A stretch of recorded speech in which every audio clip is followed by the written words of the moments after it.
Muy buenos días tengan todos ustedes. Para el Fondo de Cultura Económica, el Consejo Consultivo de Ciencias y los CECITES es un honor recibirlos esta mañana en otra de las charlas que hemos estado ya organizando desde, bueno, de todo el año y el año pasado también, las charlas con los premios nacionales. Para hacer la presentación de esta charla, nos acompaña la doctora Mayra de la Torre.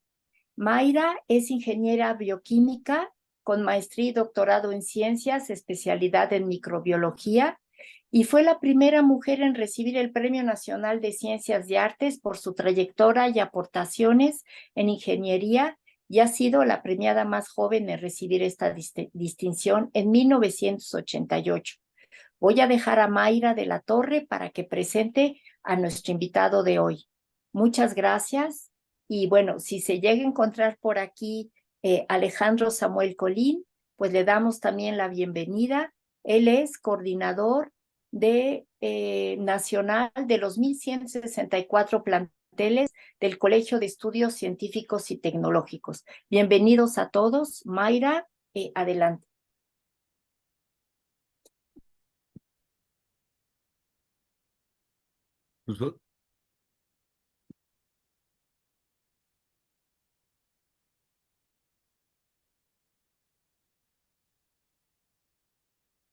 Muy buenas tardes, muchísimas gracias.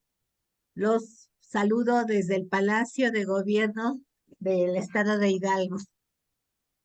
Bueno, para mí es realmente un placer presentarles al doctor Francisco Sánchez Sesma, porque hemos compartido ya no sé por cuántos años varias cosas. Él es egresado de la Facultad de Ingeniería de la UNAM, donde obtuvo su maestría y doctorado. Ya por el título de su charla, sabemos que trabaja en la propagación de ondas sísmicas, particularmente en sus efectos. Ha sido consejero universitario, coordinador de mecánica aplicada, coordinador de ingeniería sismológica, coordinador de investigación y planeación en el Instituto Mexicano del Petróleo, director del Instituto de Ingeniería, y ha obtenido muchísimos premios en los que no me voy a detener. Él es un apasionado de la física, del análisis sísmico de estructuras, y su trabajo gira alrededor del bien común y está muy comprometido con la comunidad universitaria. Cuando él entró a ingeniería civil, resultó que no quería ser ingeniero, quería cambiarse a física, y en eso lo compartimos. Yo le dije que yo también entré a ingeniería bioquímica y quería cambiarme a física matemáticas, pero él tuvo muchos problemas para hacerlo, también yo tampoco me cambié a físico matemáticas, y encontró que en ingeniería civil podía encontrar y hacer lo que él quería. Obviamente, él tenía un gran interés y una vocación por el poder de las matemáticas, y la ingeniería civil le iba a permitir hacerlo. Además, se quedó muy sorprendido cuando vio que lo de geometría analítica, que le gustaba mucho, podía aplicarlo en ingeniería civil. Y ahí encontró las aplicaciones de la geometría analítica para interpretar fenómenos físicos. Y además, su tutor fue el doctor Emilio Rosenbluth, que fue director del CINVESTAB, en donde yo inicié mi carrera. Así que, sin más, bienvenido, y espero que compartas con nosotros esa pasión por la física, por las estructuras y por las matemáticas. Gracias, Paco. Un saludo a Arturo Menchaca, que está por ahí. Muy bien, pues mucho gusto, gracias por esta amable presentación. Debo decir que el director del CINVESTAB, Arturo Rosenbluth, fue tío de mi tutor, el doctor Emilio Rosenbluth. O sea, Arturo Rosenbluth fue tío de Emilio, quien fue mi director de tesis doctoral. Así que, pero de todas maneras, la admiración por Arturo la compartimos, Mayra, y pues es un honor para mí esta invitación que me hacen tanto. Yo quiero agradecer a Mayra de la Torre y a José Luis Morán, quienes han mantenido activos los canales del Consejo Consultivo de Ciencias y que nos permiten, pues, que se organicen estas reuniones con las que tenemos oportunidad de platicarles de temas que pueden darles alguna idea, motivarles a hacer alguna investigación. Son temas que están abiertos y hay mucho trabajo de investigación porque son, pues, ramas de la ciencia y de la tecnología que pueden tener mucho impacto. Pues dicho esto y dando el agradecimiento a la doctora de la Torre, voy a compartir mi pantalla donde tengo la presentación, un PowerPoint que ahora lo compartimos y vamos a arrancarlo.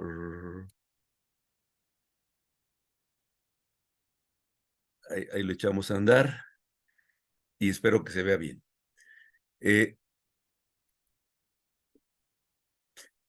Entonces, en esta ocasión vamos a hablar del ruido sísmico ambiental, sus orígenes y aplicaciones.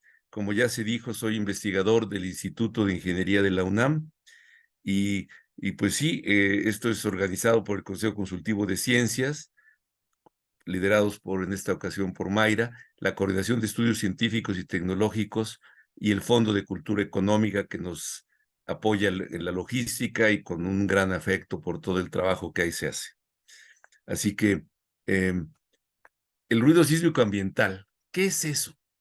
Vamos a platicarlo y sí, les pido que anoten sus preguntas porque después habrá una ronda de preguntas para resolver cualquier duda que se les venga a la cabeza. Nos interesa saber su opinión. El ruido sísmico ambiental son las pequeñas vibraciones de la superficie del planeta Tierra. Son tan pequeñas que no las sentimos. Este ruido es generado esencialmente, ya los estudios así lo indican, por el oleaje en el mar. El viento, el tráfico, entre otras causas, pero el oleaje del mar es el que genera que toda la Tierra esté en agitación permanente. Este fenómeno se detecta con sismómetros, que son aparatos calibrados con una gran alta sensibilidad para registrar esos pequeñísimos movimientos horizontales y verticales en un sitio específico. Se han usado para estudiar los periodos dominantes de vibración del suelo en ambientes urbanos en todo el mundo, incluida la Ciudad de México. El ruido sísmico ambiental se usa en muchas aplicaciones en la tierra y en el fondo del mar, en estructuras. Con modelos matemáticos lo interpretamos como la energía que el medio regresa al punto de observación, como si la fuente fuese un impulso en esa posición. Esa parte es fundamental, es un producto teórico y es está basado en temas de física estadística. Pero ¿qué significa que sea sísmico ese ruido?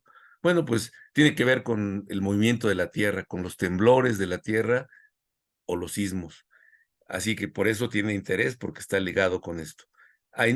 Estos son naturales, que pueden ser tectónicos, volcánicos, debidos a avalanchas o meteoritos, o los artificiales, que los generamos con explosiones, con impactos mecánicos. ¿Y qué son los sismogramas? Pues los sismogramas, son la base de la sismología, son los registros de las vibraciones de la superficie, que son desplazamientos, velocidades o aceleraciones a lo largo del tiempo. Aquí pinté un sismograma, que es una gráfica contra el tiempo de alguno de esos conceptos. Un sismograma puede ser eso. Importa el tamaño. Las grandes ondas producidas por los sismos de gran magnitud, pensamos ahorita en Tohoku, en Japón, un temblor de magnitud 9, y en el sismo de Michoacán, un temblor de magnitud 8.1.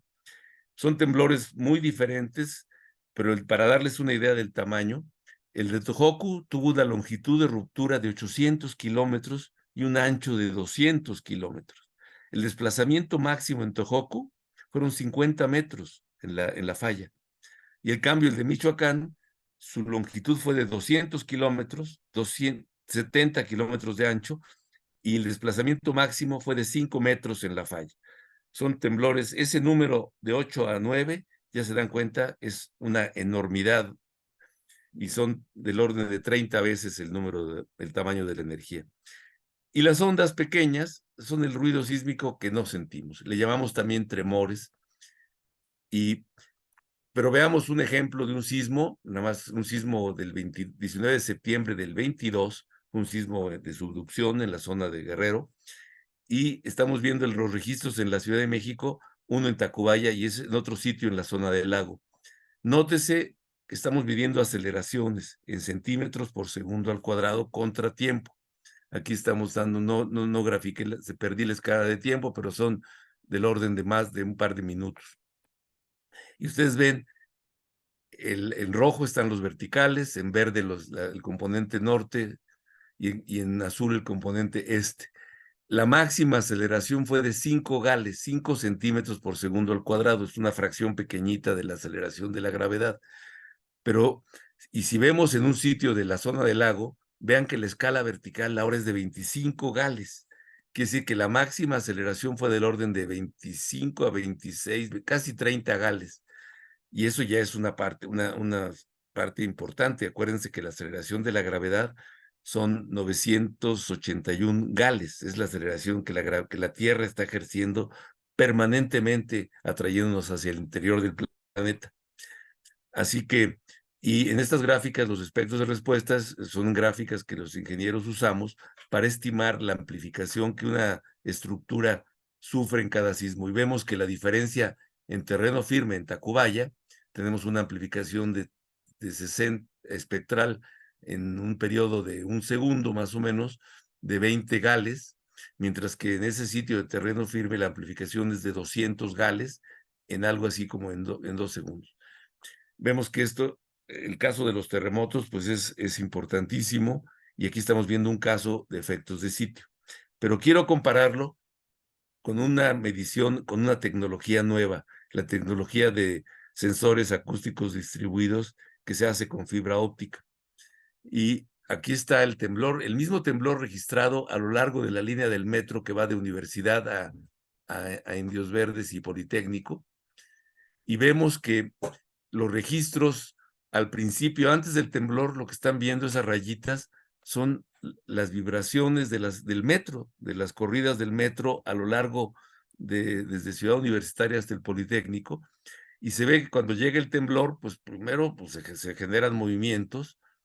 En esta nueva tecnología son los primeros registros hechos aquí en México con DAS, y esta es una cortesía del doctor Matthew Perton, que me permitió amablemente ver estos registros para ese sismo.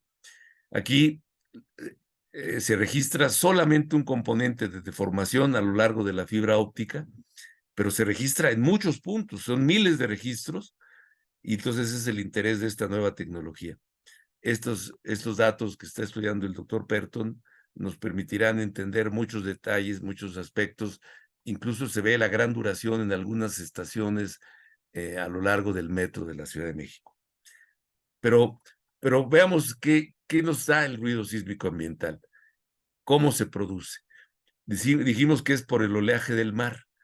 Y aquí en las gráficas estoy mostrando que las olas al converger aumenta la presión en el fondo. Ese pequeñísimo aumento de presión en el fondo del mar, ese indica el acoplamiento del agua del mar con la corteza terrestre y produce ondas que se propagan hacia la Tierra y están dando una excitación permanente. También las ondas, al acercarse a la playa, aumenta su amplitud, aumenta la presión en el fondo y genera vibraciones. Pero también el viento, el tráfico vehicular, pequeños sismos lejanos, hacen que la Tierra esté continuamente en movimiento, y a veces cerca del mar es cuando hay mayores efectos de ruido sísmico. ¿Y cómo se mide? Pues se usan sismómetros, y desde el origen de la sismología ya había registros que se hacían en papel ahumado, y después en rollo con mecanismos que movían plumillas en rollos de papel, se hacían con registros en tinta. Hoy son electrónicos, con distintos tipos. A veces se mide en una estación o en muchas. Por ejemplo, en el arreglo de DAS que les mostré, se miden muchísimos puntos, o en el arreglo en los Estados Unidos, tiene un arreglo que ocupa toda la Unión Americana, que se llama el USRA, y ha permitido obtener mediciones de ruido sísmico en todo Estados Unidos y se han hecho avances importantísimos. Recientemente, como les dije, se está usando fibra óptica para usarla como un conjunto de sensores distribuidos. Eso se le llama DAS. Ahora vamos a mencionar algunos resultados del USRA. Pero, ¿qué nos da ese ruido, el ruido ambiental? Pues nos da pistas para estudiar el interior del planeta. Son como un telescopio para mirar debajo del subsuelo.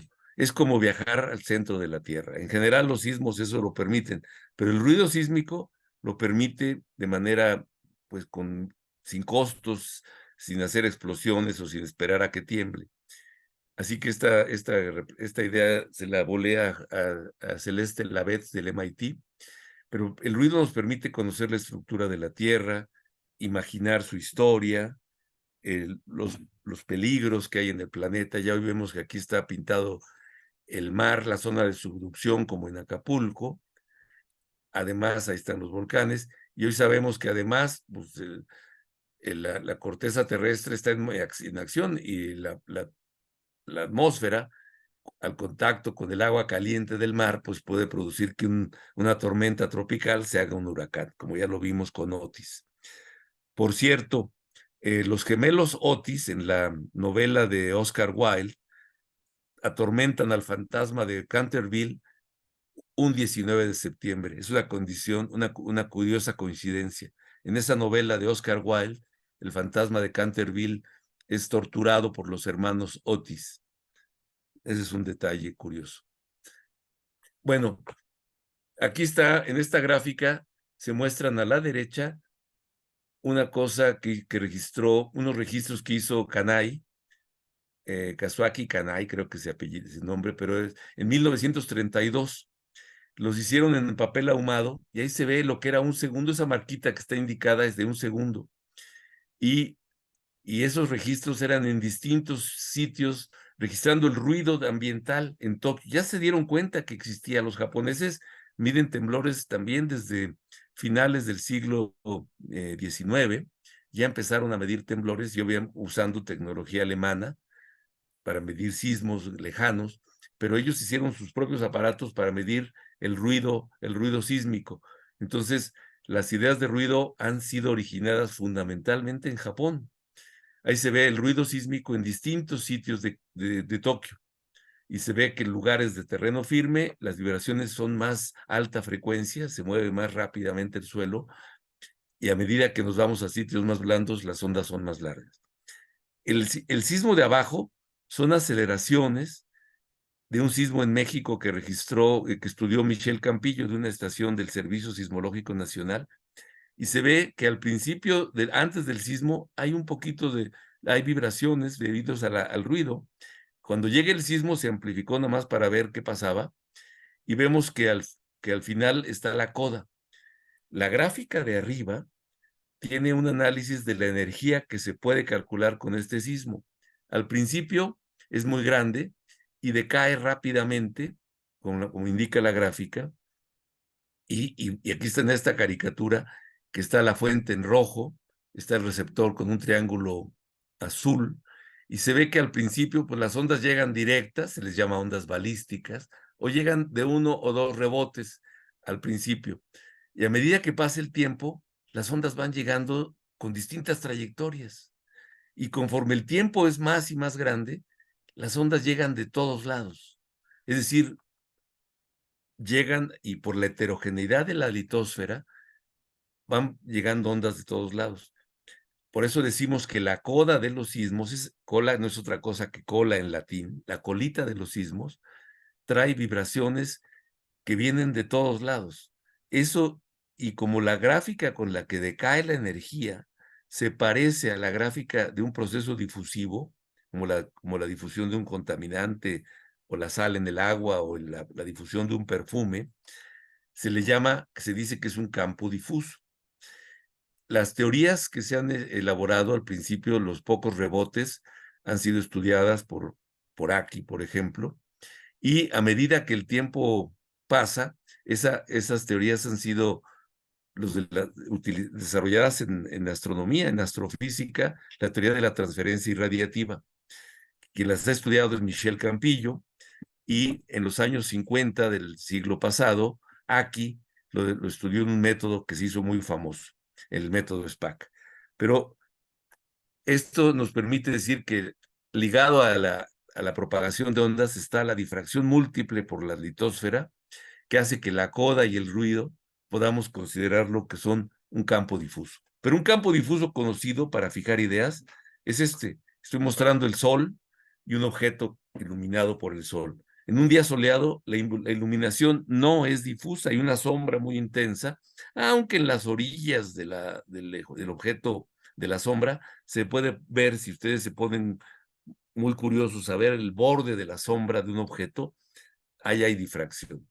Pero si hay muchos otros objetos o si hay nubes, entonces la luz está proveniente de muchas fuentes directas e indirectas. La iluminación es uniforme. En un día nublado no hay sombras. Es como el país de Peter Pan. No es el país que no hay sombras, o las sombras se portan mal. Pero en el caso de un día nublado, decimos que la luz es difusa. Y esa analogía se la aplicamos a las ondas sísmicas para decir que la coda de un sismo o el ruido sísmico forman un campo difuso. Cuando el campo es difuso, entonces ocurren algunas cosas. Imaginemos que hay muchas fuentes en el círculo que está pintado, con muchas fuentes. Podemos ver que en esos dos puntos tenemos dos registros de ruido. Ahí está el ruido moviéndose. Y una operación matemática que se llama correlación. Aquí está pintada lo que pasa en un punto con el tiempo, con lo que pasa en el otro. Y ese corrimiento que se está teniendo, se lo estamos incluyendo mediante una operación matemática que hago correr una señal con respecto a la otra, las multiplico y las sumo. Y esa operación matemática, que no voy a dar con más detalle, da lugar a esta señal que está abajo. Esa señal es no causal, ocurre en tiempos positivos, en tau positivo y en tau negativo, y lo chistoso es que y eso se las voy a mostrar en otro ejemplo, se recupera un tiempo en el que la correlación es máxima, y ese curiosamente es el tiempo de viaje de las ondas entre el receptor 1 y el receptor 2.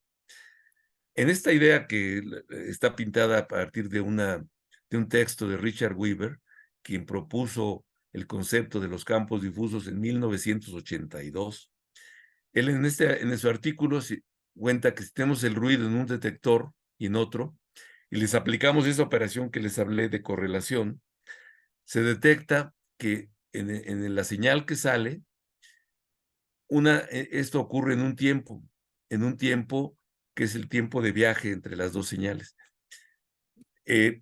Esa flechita roja indica que puede haber una señal que pasa por los dos detectores y la operación matemática de correlación la detecta. Y entonces sabremos la distancia entre los dos receptores. Con esta operación matemática detectamos el tiempo de viaje. Entonces, la división de distancia entre tiempo de viaje tenemos la velocidad. Lo que tienen en común esas dos estrellones es la velocidad.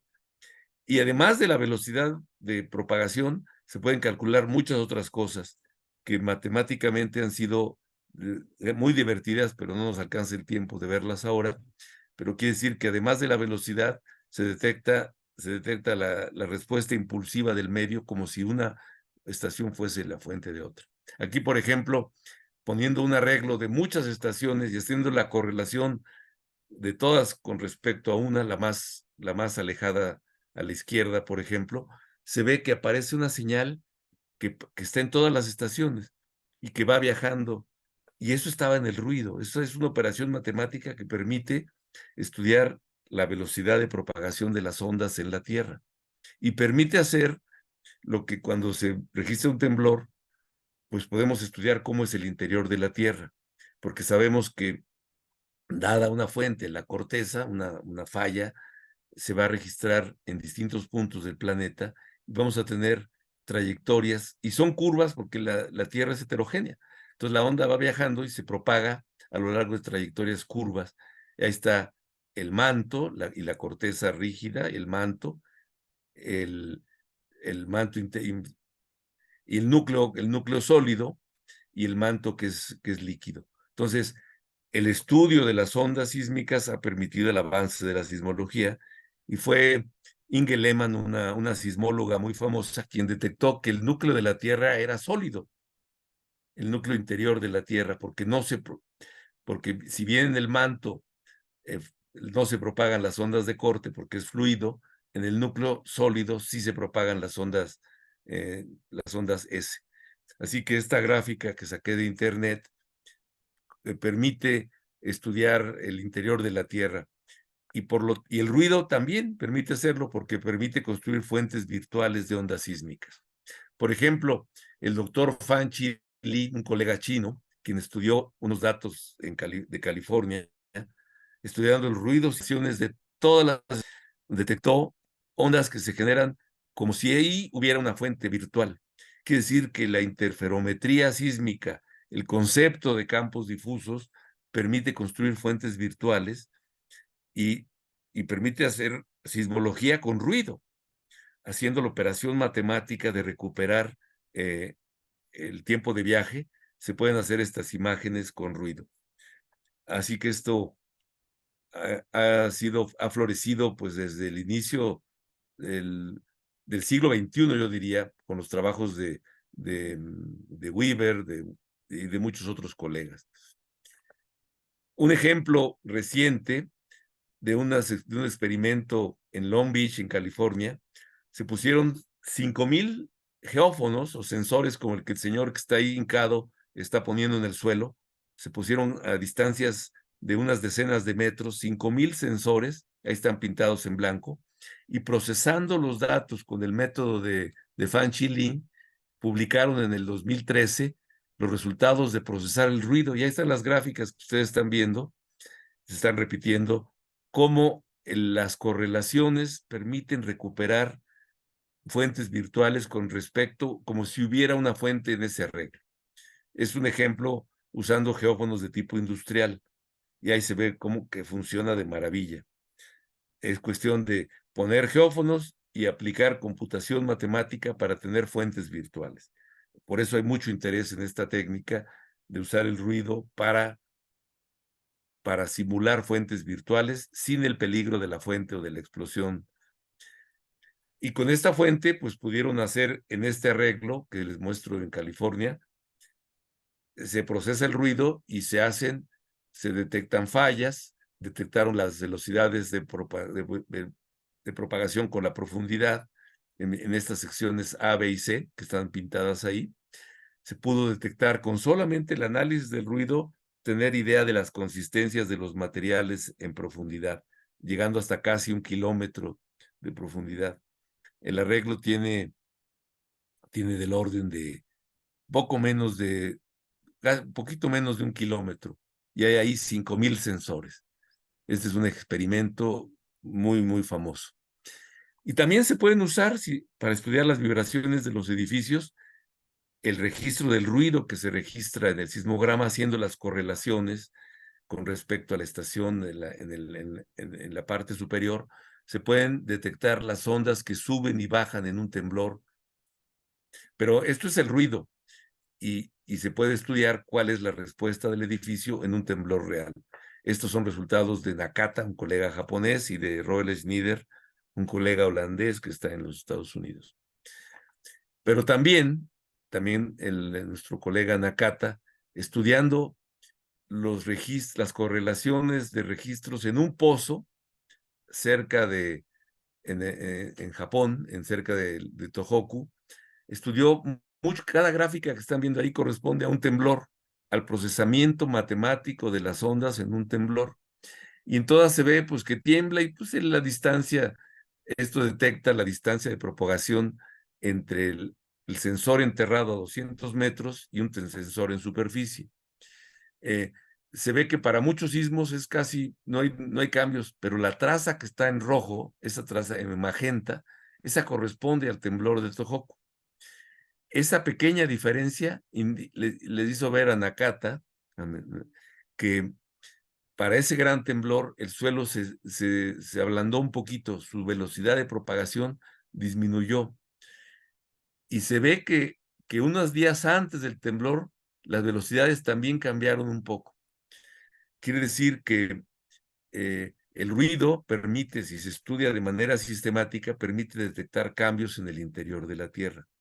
En este caso, se ven mediciones en muchos puntos en Japón, porque tienen una red muy densa de sismómetros, permiten detectar qué pasa antes y después de un temblor, y las diferencias están pintadas ahí en esa gráfica donde está pintado Japón 3 veces, y se ve cómo hay, con ciertas profundidades, se ven cambios en la corteza para distintos sismos. Quiere decir que haciendo la operación matemática de la correlación, que no lo voy a entrar en detalle ahorita, se puede decir qué pasa con el ruido sísmico. Aquí está un ejemplo numérico donde salen las correlaciones, indican que el ruido está presente, que es uniforme la iluminación. Cuando la iluminación no es uniforme, que hay menos fuentes de un lado que del otro, se detectan y se detecta de dónde viene la energía por la manera en que aparecen las correlaciones. Entonces, usando esos conceptos, hemos explorado tanto la coda sísmica como el ruido sísmico ambiental, considerando que se debe a muchas fuentes, y hemos estado en la tesis doctoral de Marcela Baena, estudiando el concepto de campos difusos generalizados para hacer tomografía. Por ejemplo, este es un modelo teórico donde se registra el movimiento en los puntos A y B y se ilumina con fuentes.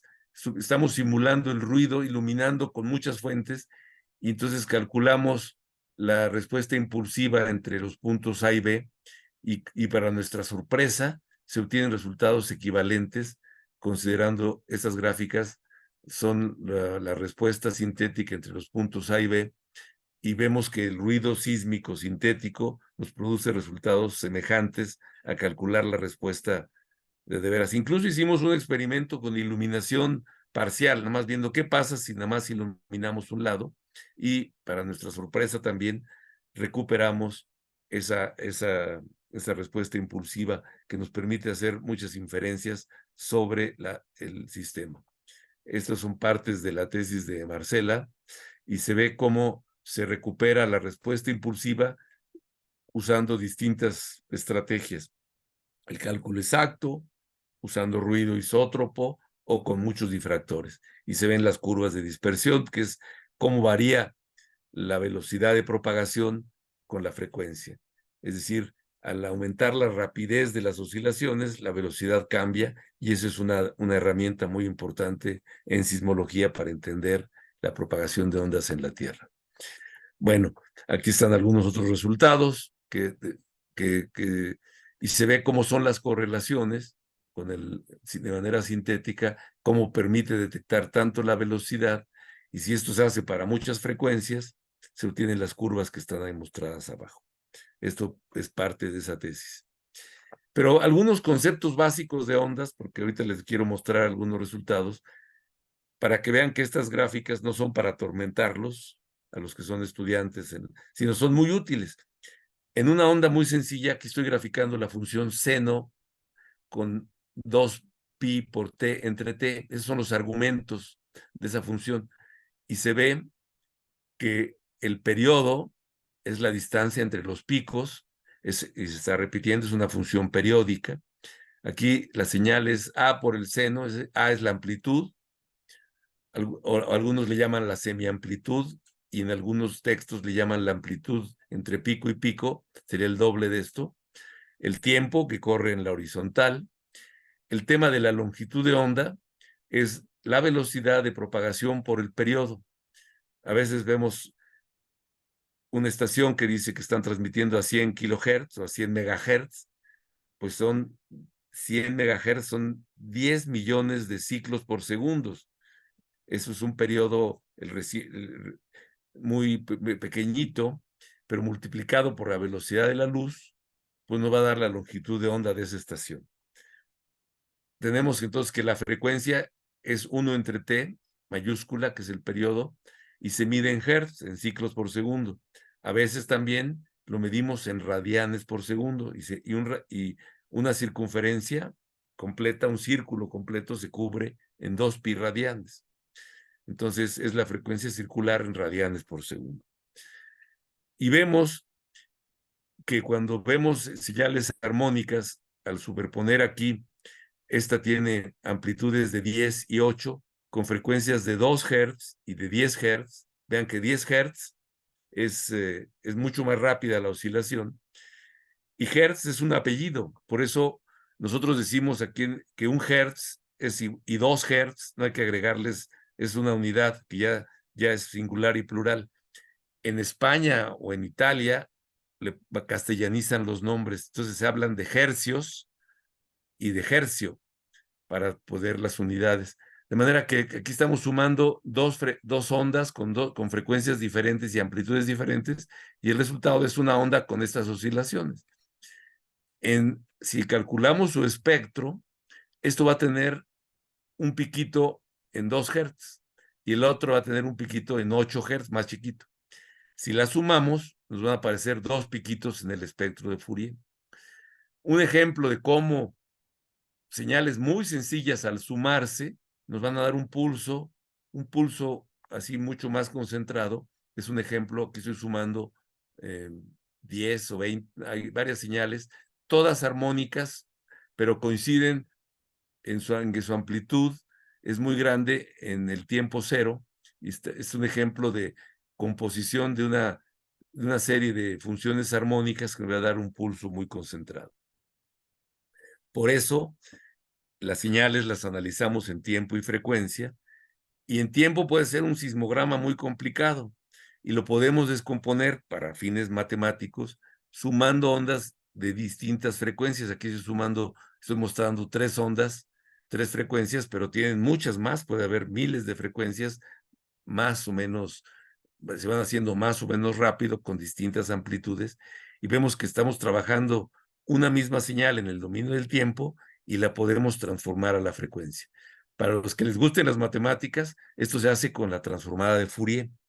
Uno puede pasar del dominio del tiempo a la frecuencia y viceversa, con una operación matemática que no se tienen que preocupar mucho, pero se basa esencialmente en esta cosa que llamamos las series de Fourier.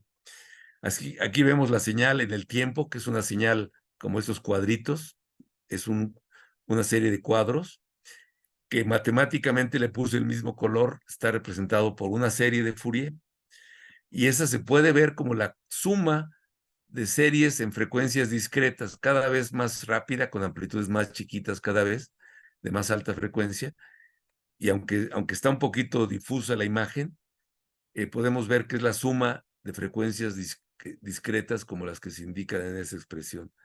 Las series de Fourier y todo el análisis de Fourier es un poema matemático. Si algún día pueden, si lo conocen, pues disfrútenlo, pero hacemos muchísimas cosas que nos permiten hasta comunicarnos y comprimir imágenes y hacer muchas cosas. Usando el análisis de Fourier podemos estudiar los sismos y por qué es útil para entender y caracterizar un sitio. Aquí estamos pintando el epicentro, el hipocentro de un temblor en medio de una tierra estratificada en estratos, y cómo puede afectar a una casa, y cómo la amplificación y la duración del movimiento pueden ser importantísimos para entender cuáles son los efectos de sitio. Uno de ellos es el cociente del espectro de Fourier, de las aceleraciones o de los desplazamientos verticales. Al hacer el cociente, se puede ver que el pico permite encontrar una frecuencia característica o un periodo, y eso detecta los efectos de sitio. Los efectos de sitio, aquí estoy mostrando un temblor en la Ciudad de México, este corresponde al temblor del 25 de abril del 89, y se ve que en la zona de Lomas, en el sur de la ciudad, fue muy diferente de lo que se registró en Texcoco o en el centro de la ciudad. Y se vio que el temblor, si bien la duración en la zona de Lomas fue de poquito menos de 1 minuto, en Texcoco fue hasta de 4 o 5 minutos, y que cambiaron muchísimo las amplitudes precisamente por los efectos de sitio.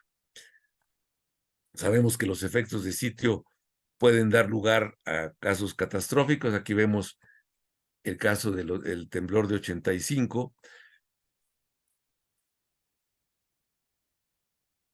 Vemos el colapso del Hotel Regis, el colapso en Tlatelolco, precisamente por los efectos de sitio.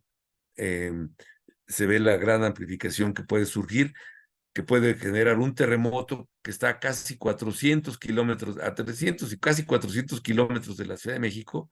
¿Cómo pudieron amplificarse las ondas para dar lugar a eso?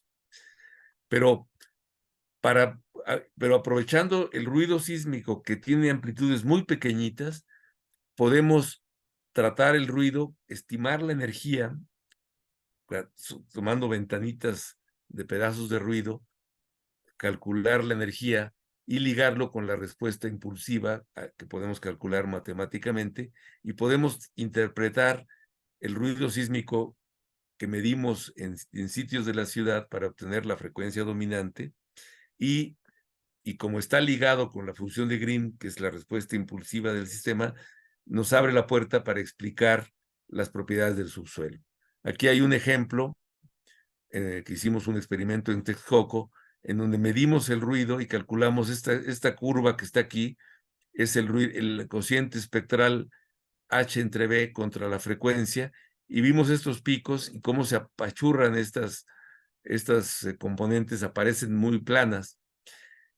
Con la teoría que les digo, podemos calcular la parte imaginaria de la función de Green o respuesta impulsiva, que podemos explicarla por estas escaleras que tenemos aquí como en la frecuencia, y su cociente, y con la raíz cuadrada que les digo, nos permite simular esa gráfica observada. Este es un cociente espectral teórico que comparamos con el medido y nos permite inferir las características del estrato y caracterizar el sitio.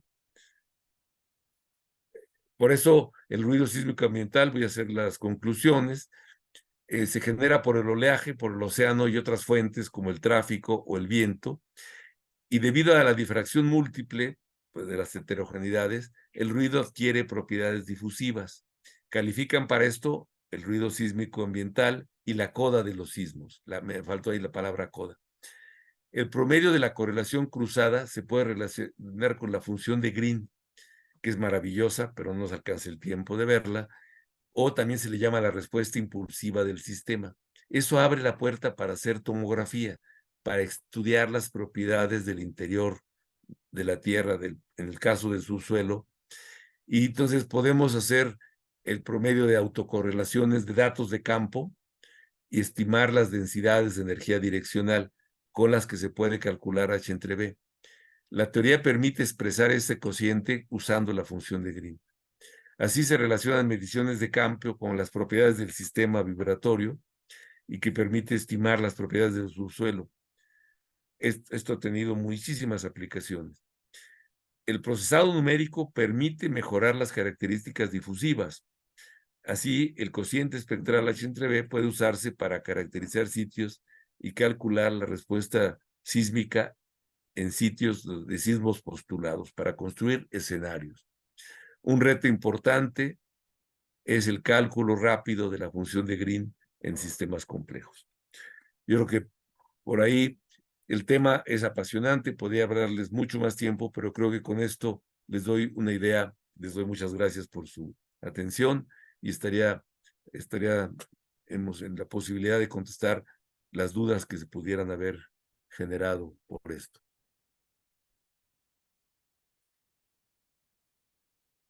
Digan ustedes. Muchas gracias.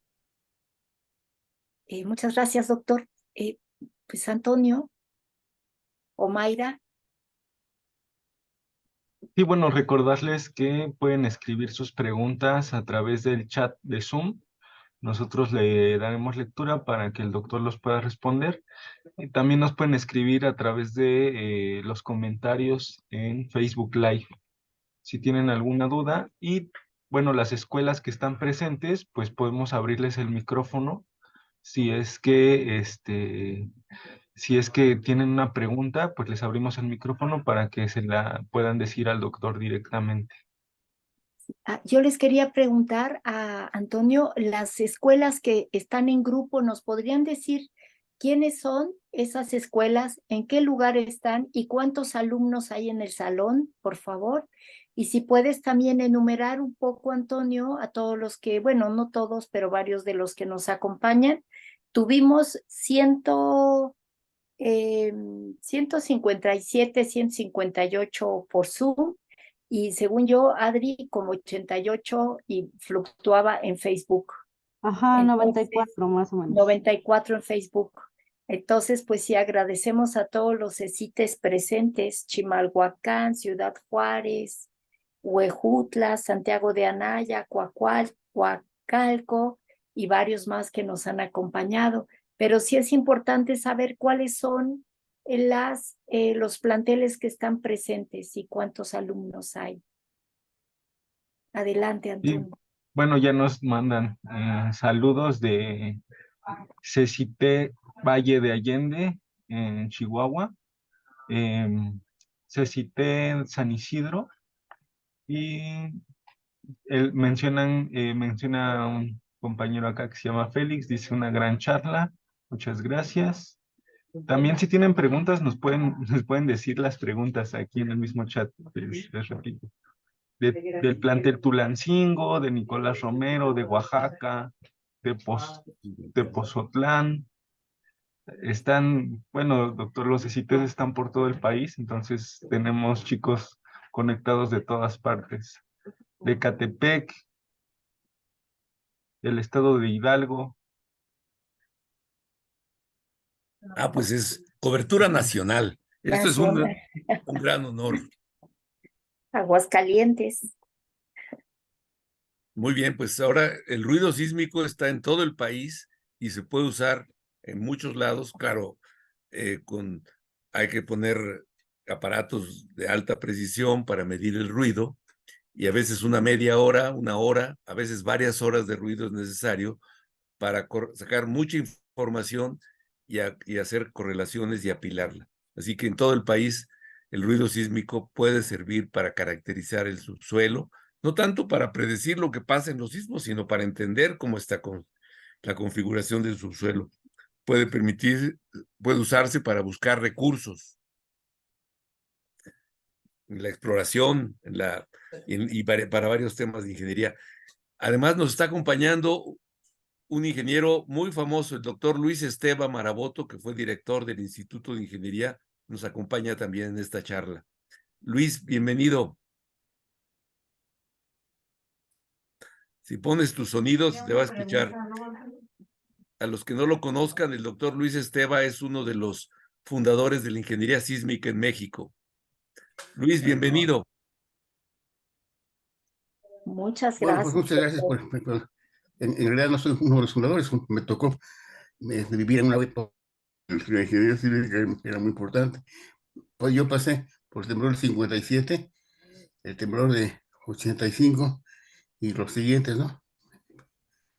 Pues gracias, Luis, por acompañarnos. No, al contrario, ha sido un placer. Doctor, nos llega una pregunta de Félix Higuera y dice, ¿qué tanta anticipación se puede leer el ruido antes de un sismo? Bueno, pues el ruido se puede leer todo el tiempo, está activo todo el tiempo.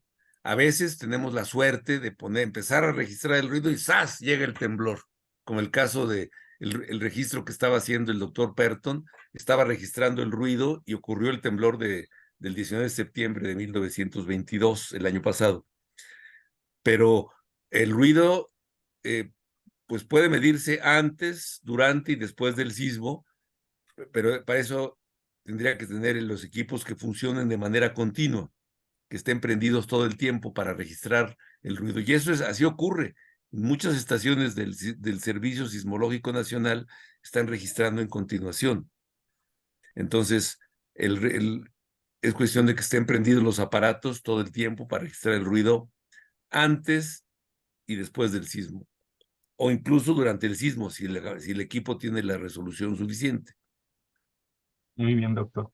Ya se empezaron a animar a hacer preguntas los asistentes. Pregunta Miriam Salas, ¿el ruido sísmico disminuyó durante la pandemia? Así es. Normalmente el ruido sabemos que se genera por la actividad en el mar, pero también una fuente importante de ruido sísmico es la actividad humana, el tráfico vehicular, y durante la pandemia se vio que bajó muchísimo el ruido y pudieron detectarse otros sismos con más detalle, porque normalmente sismos muy chiquitos están oscurecidos por el ruido. Efectivamente, durante la pandemia hubo una ligera, una importante, se dieron cuenta los sismólogos y se publicó en un artículo en la revista Nature, unos sismólogos de, de Bélgica, se dieron cuenta de eso y vieron que había disminución importante del ruido en las ciudades. Bueno, hasta los animalitos se vinieron a las ciudades, había lugares en donde había osos y metieron los animales porque no había actividad humana, estaba muy quieto todo, o bajó muchísimo.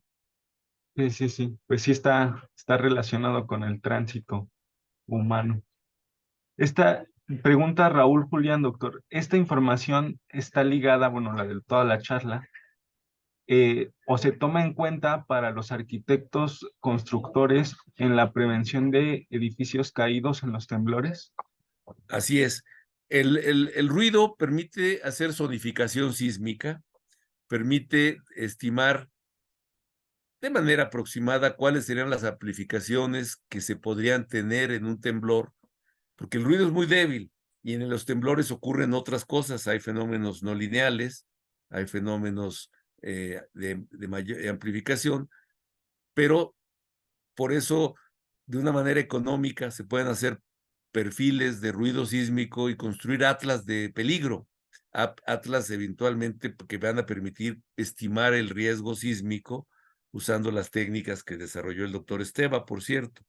Pero por lo pronto, la zonificación, tener los periodos dominantes o las frecuencias dominantes en el sitio y tener una primera idea de la amplificación ya es importantísimo. Y eso se hace con mediciones que se hacen en arreglos muy densos, basta un aparato. Un colega de la República de El Salvador hizo la zonificación en la isla de La Española con poquísimos aparatos, pero midiendo media hora en un punto, yéndose a otro punto, otra media hora. Así, imaginan, tener miles de puntos implica pues un tiempo largo de medición en muchos puntos y para tener unos mapas de la variación del periodo dominante y poder hacer pronósticos de la amplificación esperada.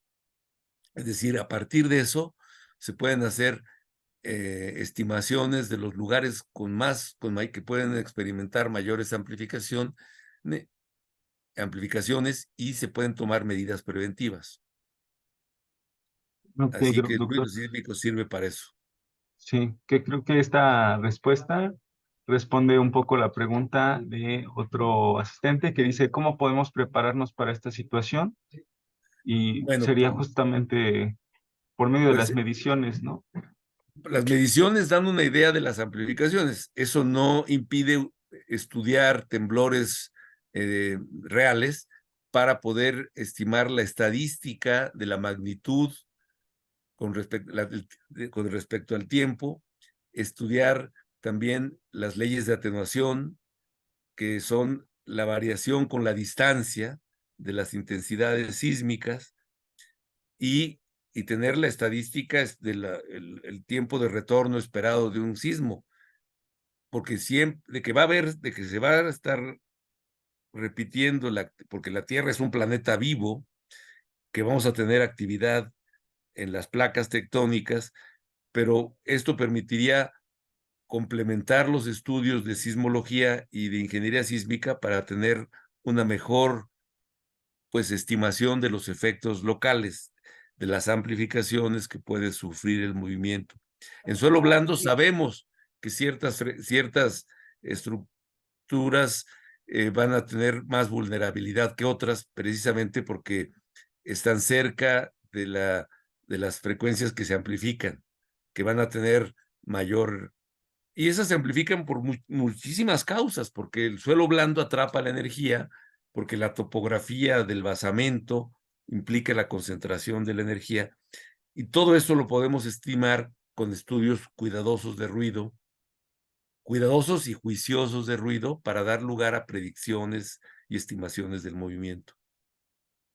Doctor, si entendí bien, entonces el ruido sísmico no nos va a ayudar tal cual a predecir un sismo, pero sí a conocer el área donde, el área donde probablemente podríamos pensar en construir algo y tomar decisiones al respecto.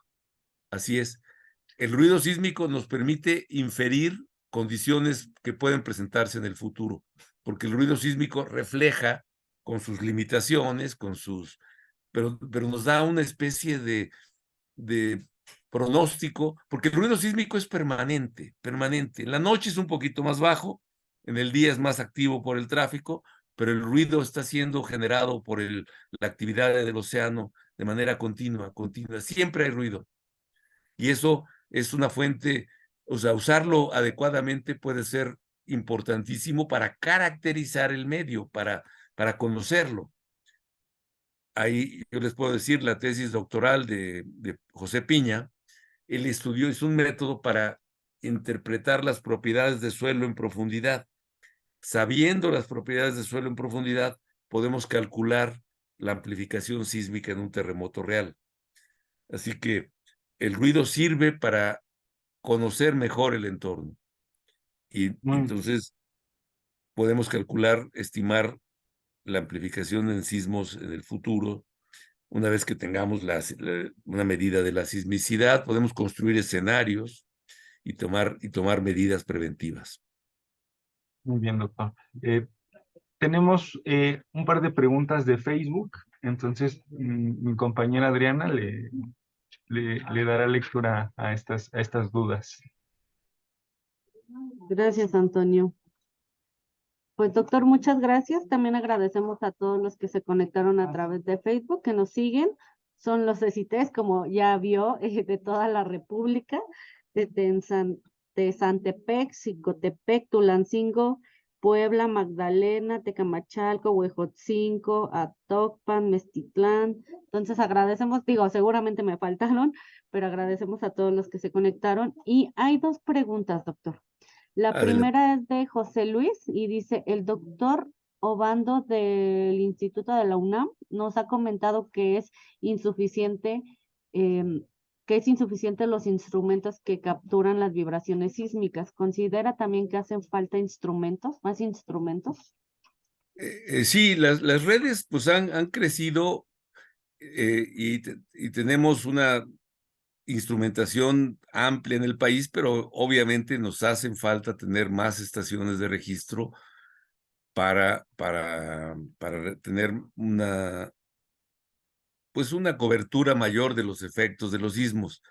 El Servicio Sismológico Nacional tiene una red, el Instituto de Ingeniería tiene otra red, el CENAPRED tiene algunas estaciones en redes chiquitas y varias universidades del país, como la UAM o la Universidad Autónoma de Sinaloa, la Universidad de Guadalajara, tienen redes pequeñitas y se trata de integrar estas redes en redes comunes. Obviamente no es suficiente la cobertura para tener un mayor detalle y lo que se pueden hacer es como ya vimos en el arreglo en los Estados Unidos, hacer arreglos densos, mediciones con redes móviles para ir registrando el ruido y tener la marca espectral de cómo responde un sitio. Es decir, el problema de las redes es que no solamente hay que instalarlas, hay que darles mantenimiento y pues deberíamos tener mayor número de sismólogos e ingenieros sísmicos dedicados a estas tareas. O sea que es eso que dice el doctor Obando, mi colega aquí del Instituto de Ingeniería, tiene toda la razón. Deberíamos tener más y mejores instrumentos para poder hacer lo que hacen nuestros colegas en Japón. Las redes sísmicas en Japón están súper densas y tienen la posibilidad de entender muy bien lo que pasa con el movimiento. Incluso tener sensores en pozos para entender el movimiento bajo tierra. Eso, pues, nos hace falta. Tenemos en algunos casos estaciones en pozos, pero no son suficientes. Pero, bueno, un poquito aterrizando esta pregunta, doctor, pero entonces, ¿qué sería una cuestión de presupuesto, de recursos económicos? Que Pues no sí, se le ha invertido como tanto. no se le ha invertido porque eso, pues, el número de muertes por sismos, pues es mucho menor que el número de muertes por armas de fuego o por otras razones, enfermedades gastrointestinales, por ejemplo. O sea que sí es un peligro, cuando se presenta es muy notorio, como los huracanes, ya lo vimos, y sí deberíamos invertir en formar, en tener profesionales dedicados a estudiar este tipo de fenómenos, tanto desde el punto de vista físico como desde el punto de vista de la ingeniería, para poder tener pues mejorar la seguridad de la población.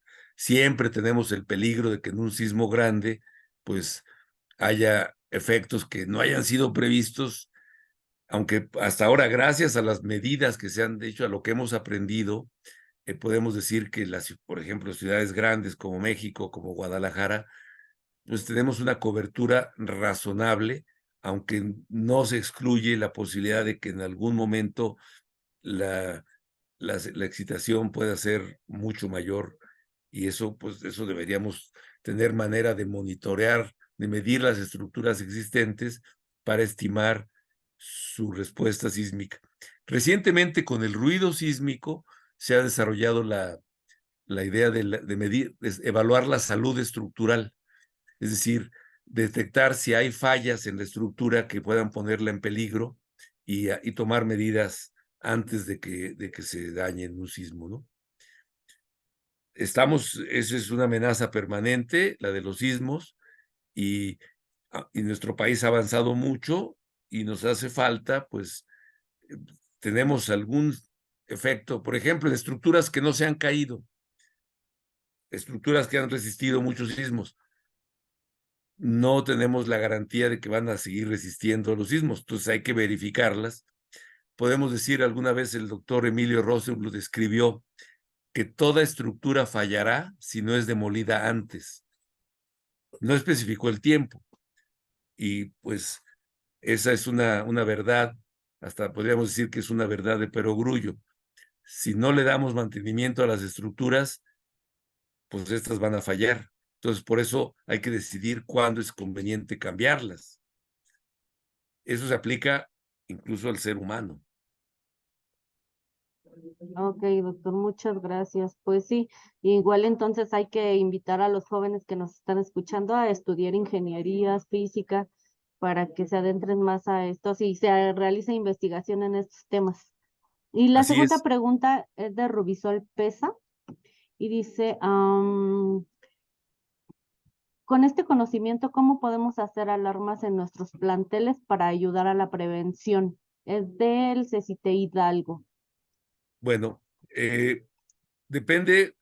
Si estamos en la Ciudad de México, tenemos un sistema de alerta sísmica, gracias a que los sismos que han sido muy dañinos para la Ciudad de México están suficientemente alejados, están en la zona de subducción, que es la zona donde la placa de Cocos converge con la placa americana, y estamos a 250, 300 kilómetros de distancia. Entonces, si detectamos sismos en la costa, de manera automática podemos transmitir por ondas de radio que viajan a la velocidad de la luz la señal, y tenemos como un minuto más o menos de tiempo entre que se inicia el temblor y las ondas que empiezan a llegar a la Ciudad de México. Pero tomemos en cuenta el caso, por ejemplo, de 2017, el temblor de Puebla, Morelos. Estamos ya cerquitita de la Ciudad de México. La alerta sísmica no estaba hecho para eso. El temblor ocurrió muy cerca de la Ciudad de México, y cuando llegaron las señales de la alerta, pues ya estaban llegando las señales sísmicas al mismo tiempo. O sea, no funcionó la alerta en ese sentido. Quiere decir que la alerta, pues ahora sí que si estamos en una zona sísmica, pues no nos sirve de nada. Nos puede servir pues para indicar que ya está temblando, pero cuando el sismo es en una zona suficientemente alejada, se pueden tener redes de sensores que detectan el sismo en un lado mandan y se manda por correo la señal y y se puede alertar a la población con un tiempo de suficientemente bueno para avisar a la población. Se tiene un minuto o dos, no tanto, pero sí. Hay lugares en donde se ha implantado en Japón un sistema de alerta que permite por lo pronto detener la corrida de los trenes. Si un tren, el Shinkansen, por ejemplo, el tren bala en Japón, si llega la señal de alerta, pues una buena cosa, una buena decisión es que baje la velocidad y que se pare el tren, que no siga, o en una sala de operaciones, si llega la señal de alerta, pues que avisen que va a temblar. Normalmente eso en una zona sísmica, pues es más difícil, a menos que tuviéramos sistemas que permitieran alertar con mayor tiempo. Es un problema, se pueden construir, pero sí depende de que tengamos suficiente tiempo, suficiente distancia para poder detectar las ondas lejos, y eso pues es un problema tecnológico. Puede ser útil saber que va a temblar y tener sistemas automáticos que lo detecten, pero si es un problema abierto, no tenemos la tecnología ahora para predecir un temblor. Hay indicaciones de que tener algunos eventos premonitorios. Hoy se sabe que los grandes temblores se generan por la tectónica de las placas, y a veces las placas al sumergirse y la inminencia de un temblor va a producir pequeños sismos, pero esos y se pueden hacer detecciones de la sismicidad, pero el problema es que no está todo esto muy bien calibrado. Ha habido artículos recientes de unos franceses que, midiendo el ruido en muchas estaciones conectadas por internet, pueden decir en qué lugares está aumentando la actividad, y podría ahí ser un indicador premonitorio. Se sigue haciendo investigación, pero no tenemos respuestas definitivas. En los años 70 del siglo pasado, los chinos estaban muy ilusionados porque lograron predecir un temblor, el temblor de Haicheng. En ese avisaron unas horas antes a la población y se salvó mucha gente. Pero un año después en Tangshan no supieron y murieron 250,000 personas. O sea que es un tema que obviamente estaríamos trabajando por detectar fenómenos premonitorios, pero no hay nada mejor que la prevención. Tratar de tener estructuras seguras, que no se caigan durante los terremotos, estructuras que tengan y tener medidas, pues ahora sí que educarnos para poder tomar las medidas necesarias para protegernos nosotros y proteger la infraestructura vital. El tema está abierto y sin duda con mayor investigación podemos tener mejores resultados. Sí, A ver, doctor, muchas gracias. Está súper interesante y por supuesto es un tema que pues a todos nos ocupa y nos preocupa. Y bueno, por mi parte es todo. En Facebook ya son todas las preguntas. Antonio, Gracias, Adri. Tenemos dos preguntas más aquí en Zoom. Una de María de Pilar Gutiérrez. Y ella pregunta, ¿las condiciones del suelo de la Ciudad de México interfieren en el ruido sísmico? pues lo reflejan naturalmente. Las condiciones de suelo indican que las zonas de lago, las zonas de origen lacustre, van a moverse, van a tener un movimiento diferente.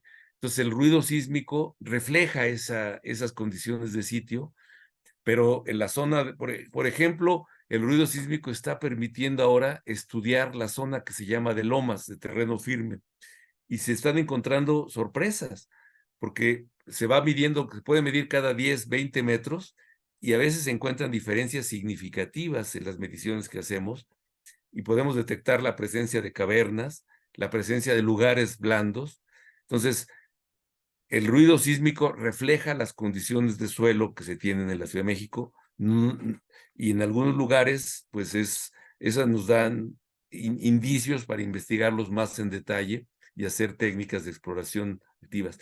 Todo esto que les digo de usar el ruido es lo que se viene llamando sísmica pasiva, porque es la exploración sísmica con el ruido mismo del ambiente, el ruido mismo de la actividad terrestre, nos permiten detectar las cosas gracias a la capacidad de registro y a la capacidad de las computadoras modernas, que permiten procesar grandes cantidades de información para extraer, esos resultados de la frecuencia dominante, de los periodos, e inclusive estimar cómo es la consistencia de los suelos en profundidad. Muy bien, doctor. El doctor Arturo Menchaca Rocha dice, felicidades, doctor Sánchez Sesma. ¿Hasta qué profundidad se puede estudiar la estructura interna de la Tierra con esta técnica? Pues muchas gracias. Me da mucho gusto que el doctor Menchaca esté aquí porque él ha estado también estudiando la caracterización de sitios. Arturo, un gustazo que estés por acá. Todo depende de la cobertura. Si se mide el ruido durante unas horas o unos días, se puede estudiar algunas decenas, cientos de metros o veces. Y si estudiamos en arreglos más grandes de ruido, con distancias mayores en superficie y con mayores duraciones de tiempo, podemos llegar a las decenas o los cientos de kilómetros. Los trabajos de Nakata, un colega japonés que en colaboración con Michel Campillo y con Roel Schneider han estudiado el contacto de la corte, del manto con el núcleo, han estudiado algunos estratos profundos. O sea, obviamente la consistencia de la Tierra pues se puede estudiar mejor con los temblores porque tienen mucha más energía y van a verse las reflexiones y las fases que están ya muy bien identificadas. Pero en principio el ruido sísmico se ha estudiado, se ha estado empleando para estudiar estratos profundos en la Tierra, o sea, casi hasta la frontera con el manto. Requieren estudiarse registros de ruido por mucho tiempo y en distancias mayores, pero he sabido de estudios que han estudiado la corteza terrestre a profundidades grandes en Suecia, por ejemplo, estudiando el ruido sísmico durante muchos meses, se pueden tener idea de las ondas que se están reflejando en los estratos más profundos. Sí tiene, no tengo el dato en este momento, pero sí se puede estudiar la Tierra en su conjunto. Debo decirles que se han hecho estudios de ruido sísmico en la Luna y se están planeando en los próximos, en las misiones a Marte. Grupos en Suiza están desarrollando arreglos de sismómetros para ponerse en la frontera, en la superficie del planeta y detectar el ruido sísmico.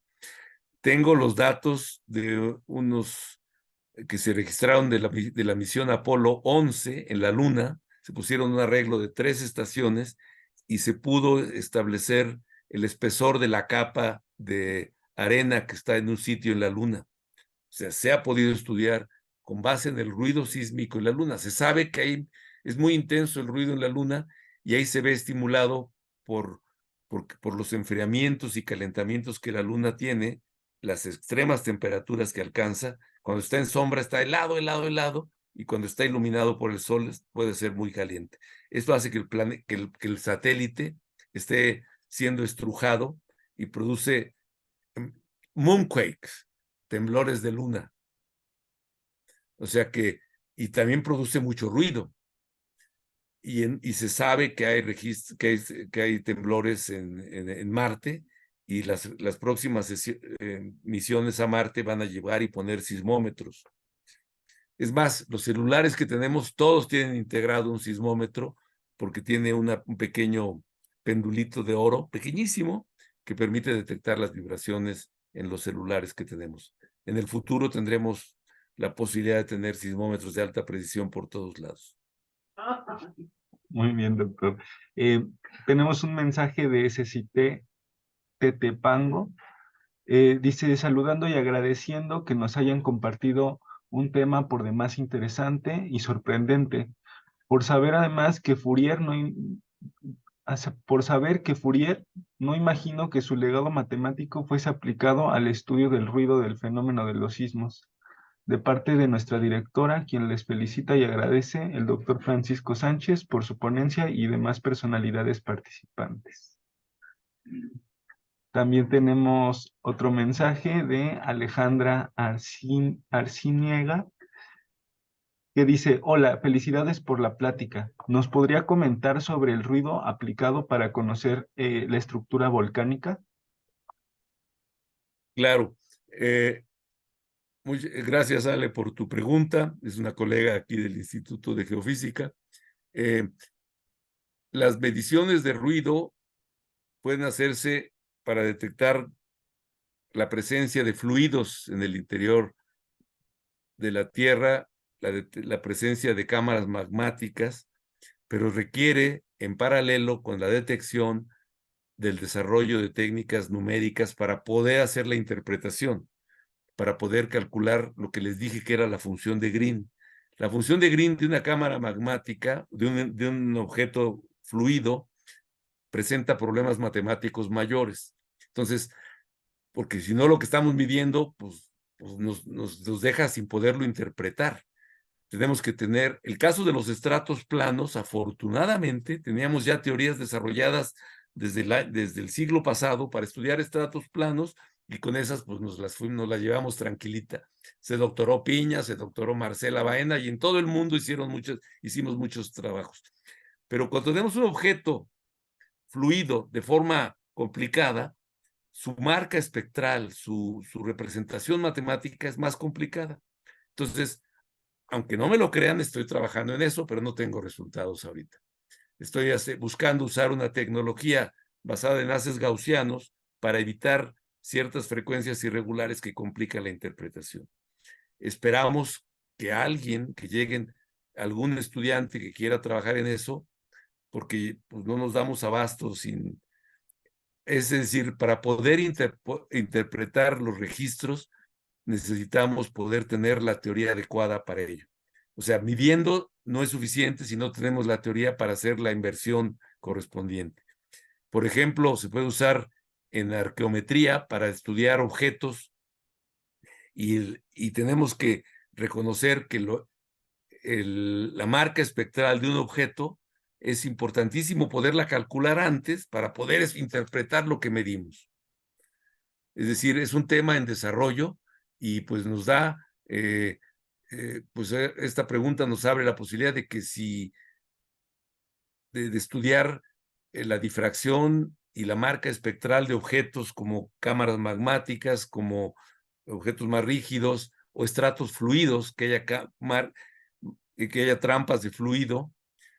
En algunos otros estudios esperamos poder detectar la presencia de estratos porosos en profundidad. Eso permitiría ser útil para la búsqueda de agua y recursos minerales.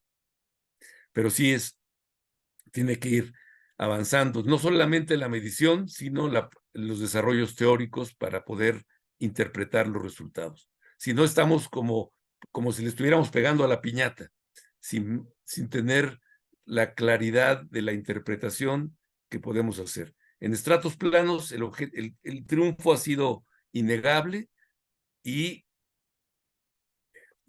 pues el aumento de la densidad de datos nos permitirá tener, a lo mejor de manera empírica, podemos tener mucha información sobre la presencia de cámaras magmáticas, pero sí necesitamos desarrollar la parte teórica para ver cómo identificar la marca espectral, cómo se ven los espectros de Fourier, el ruido en una cámara magmática.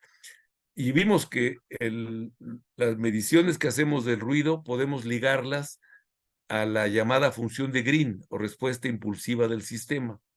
Así que pues ténganos paciencia y si hay personas interesadas en estudiar estas cosas, pues bienvenidos. Si hay voluntarios, que alcen la O mano. si hay voluntarios, pues armamos proyectos y el problema es que pues es una formación, hay que aprender no solamente análisis de Fourier, sino hay que aprender algunas técnicas matemáticas para analizar los resultados y también técnicas para el procesamiento de las señales. Es la formación de un sismólogo, pues es algo, y de un ingeniero sísmico también, pues requiere tiempo y pues en eso no bajamos la guardia, pero pues, sí nos hace falta que nos quitaran un poquito de burocracia, fíjense. Perdemos mucho tiempo en la burocracia y pues para tramitar una beca es una lata. Ahorita mismo tengo becas, pero no tengo tiempo de hacer los trámites. Me ofrecen becas del SNI, pero pues no tengo candidatos para que lleguen y pasen todos los filtros que les pone el SNI, pues estamos fritos.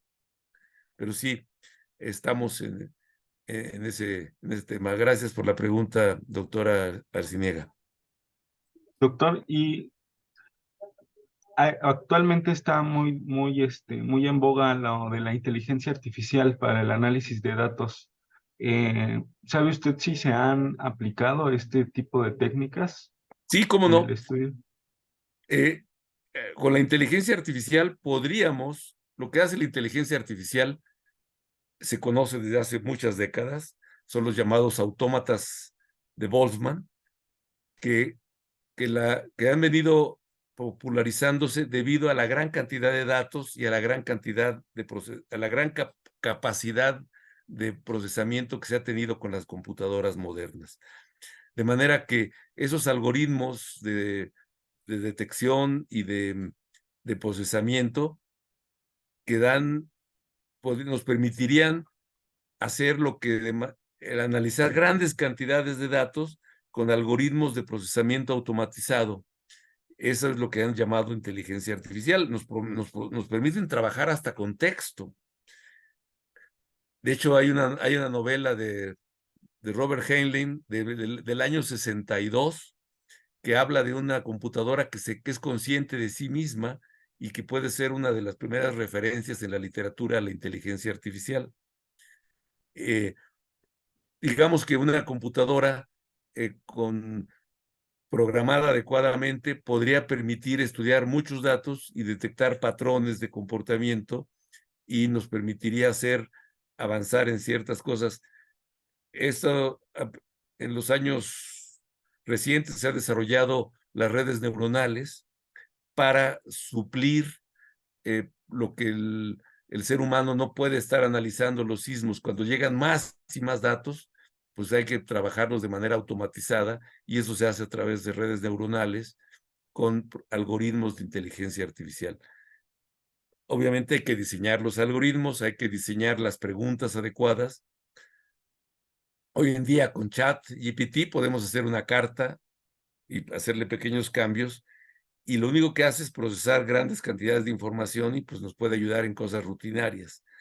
Pero cuando a ChatGPT le empezamos a preguntar cosas más difíciles, pues te dicen, consulte a un experto. O sea, Sí. está el experimento que han hecho algunos colegas. Raúl Trejo, un colega de la universidad, empezó a entrevistar, ¿cómo le hago si se murió mi perro? ¿Cómo enfrento la angustia de la muerte del perro? Bueno, pues ChatGPT, después de muchas preguntas, le dijo, pues consulte a un experto porque ya no puedo. O sea Sí. que la inteligencia artificial, eso sí, gasta más energía, ¿eh? Porque está haciendo puras pruebas y hace miles y miles y miles de pruebas y se ha visto que puede ser peligrosísima porque se sobrecarga las redes, porque está haciendo de manera rutinaria muchísimas operaciones. Entonces, uno de los problemas de la inteligencia artificial es el gasto de energía eléctrica. El gasto a lo tonto, pero pues desarrollando algoritmos más inteligentes, se va a lograr hacer un uso pues más racional de esta herramienta que se ha desarrollado. Sí, doctor. Y mencionaba que, bueno, que el ruido sísmico ayuda a entender un poco el área donde uno se encuentra. ¿Existe algo así como mapas de ruido sísmico? Se están haciendo, gracias al ruido sísmico, se ha podido hacer una tomografía en los Estados Unidos, y se ha podido hacer una tomografía en California, en Europa, en Brasil. En Brasil el ruido sísmico permitió hacer mapear la estructura de la corteza, y en el Tíbet, por ejemplo, con redes de sismómetros y de ruido, han podido hacer tomografía de la corteza. Es decir, eh, el, el ruido se puede utilizar pues para mapear la zona y tener un mejor conocimiento. Obviamente, pues tiene incertidumbre porque no es, porque el ruido puede tener variaciones, y entonces uno de los trabajos, de los esfuerzos actuales es tratar de limpiar la señal de ruido o llegar a construir de manera fidedigna la función de Green, la respuesta impulsiva del sistema, y entonces se podrá tener una mejor resolución. Hoy en día sigue siendo una herramienta en desarrollo, pero los resultados pues, son muy buenos.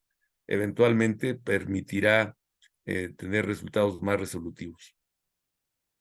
¿Y esta herramienta podría ser utilizada para la minería, en la búsqueda de yacimientos?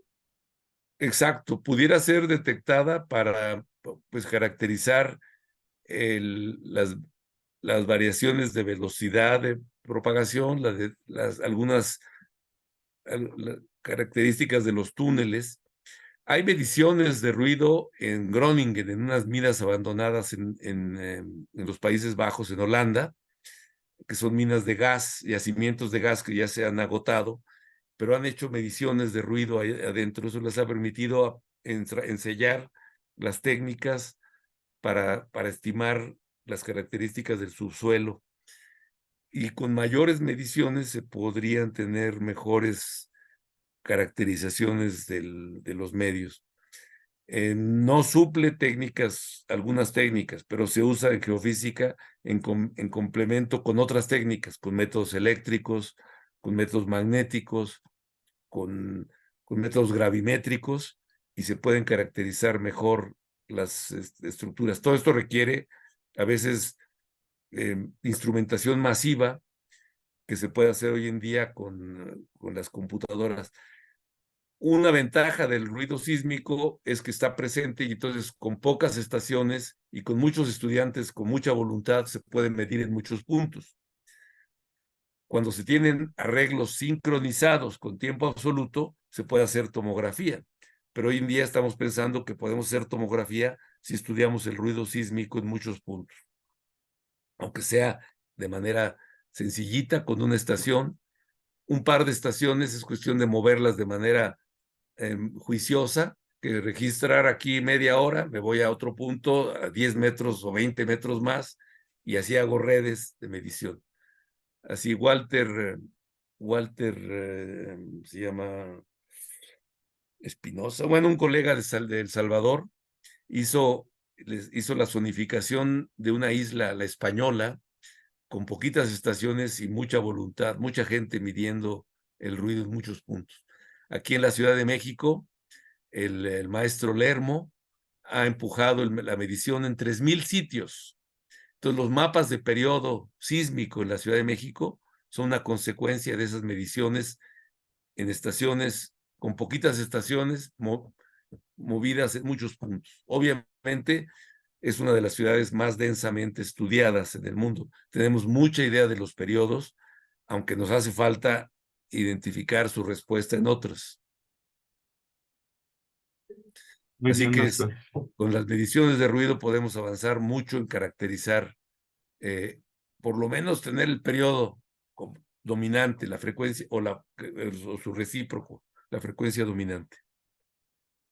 Bueno, pues esperemos que algunos de los jóvenes que están escuchando esta charla se animen a ser parte de las investigaciones que todavía se requieren para mejorar esta herramienta.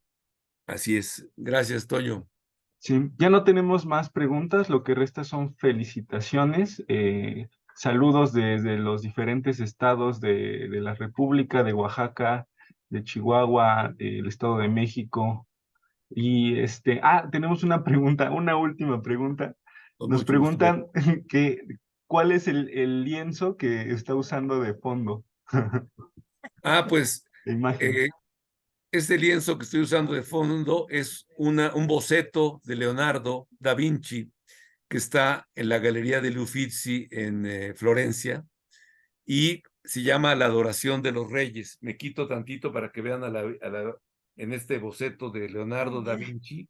Están los reyes ofreciendo sus ofrendas al pequeño, en la iconografía cristiana sería la natividad, y ahí en la imagen hay unos caballos, es una imagen muy bonita que está en la Galería de Uffizi, que mi amigo Luis Orozco me hizo el favor de pasarme. Es una fotografía en Florencia. No lo terminó Leonardo, pero es bellísimo. Pues muchas gracias, doctor. Mayra, Laura, no sé si quieran comentar algo más, pero ya fueron todas las preguntas. Muchas Pues, gracias, Mayra. Toño. Pues es un placer que hayas conducido la ronda de preguntas. A Adriana también. Maru se quedó muy calladita. Sí, Miriam también Muchas está gracias, calladita. doctor. Estuvo genial su charla. sí, muy interesante. Mayra. ¿Qué te voy Gracias, a Adriana. decir, Paco? Aprendimos mucho. Yo no tenía idea de qué ibas a hablar cuando presentaste el título. Me puse a buscar un poco de qué se trataba, pero fue maravilloso y creo que ya también te diste cuenta, has estado en otras charlas, de Sí. por qué seguimos impulsando todo esto. Es una manera de que los jóvenes y el público en general vea que en México seguimos haciendo ciencia y que además les entra el gusanito por la investigación. Muchas gracias, Paco.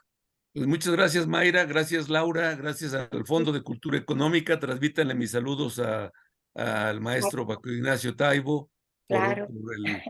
por continuar con el Fondo de Cultura Económica, apoyándolo como lo están haciendo. Y pues un estímulo, vamos a pensar si nos organizamos con mis colegas para hacer algo para algún volumen especial de la ciencia para todos. Ya Laura nos comentó que hay la posibilidad, pero que nos van a revisar profundamente, pues le vamos a entrar. Sí.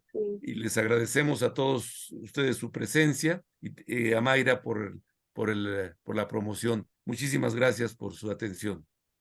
Sí, pues nosotros como fondo y como la Ciencia para Todos, pues les agradecemos a todos su presencia, a Mayra, al doctor Luis Esteva que estuvo aquí con nosotros, Arturo Menchaca, que también no lo vimos en la ventanita, pero se manifestó desde que llegó, y a usted, doctor, y también, ya lo vimos, Hola, hola Arturo, ya ¿cómo se estás? Hola, manifestó. Hola, Arturo. ¿Qué tal? Muchas gracias, doctor Hola, Francisco Sánchez Sesma, y a todos perdón los por no compañeros conectarme. maestros también que nos acompañaron de los CECITES. Muchísimas gracias por estar con nosotros, y al grupo de Aguas Blancas, que pues nunca supe exactamente cuántos alumnos había, pero bueno, y creo que no quisieron hacer algunas preguntas ahí desde su salón, pero pues a todos muchísimas gracias por acompañarnos en estas charlas de premios nacionales. Muchísimas gracias por estar con nosotros, con el fondo. Gracias. Gracias a ustedes. Un abrazo solidario, un abrazo, y pues vamos a apoyar la reconstrucción de Acapulco. Sí, qué Pero ahí tremendo. fue otro fenómeno natural muy interesante que habría que estudiar. Sí, Gracias, doctor. gracias. Gracias, Mayra. Gracias, Gracias a Lorena, todos. Gracias a Antonio, Maru. todos.